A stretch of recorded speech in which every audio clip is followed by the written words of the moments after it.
తండ్రి అయిన అబ్రహాము దేవుడను. ఇస్సాకు తెలుగుతున్నారు. ఆ రాత్రి దేవుని యొక్క ప్రత్యక్షత ఇస్సాకు కలిగింది. ఎందుకు ఇస్సాకు కలగాలి?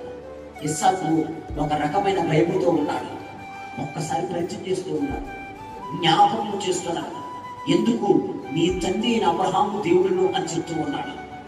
అబ్రహాము దేవుడు ఎగిన తర్వాత, దేవుడితో నడవడానికి ఇష్టమైన తర్వాత, అనేక నిందలు కూడా అవమానాలు కూడా వెళుతూ ఉన్నప్పుడు ఎప్పుడు కూడా దేవుని విడిచిపెట్టకుండా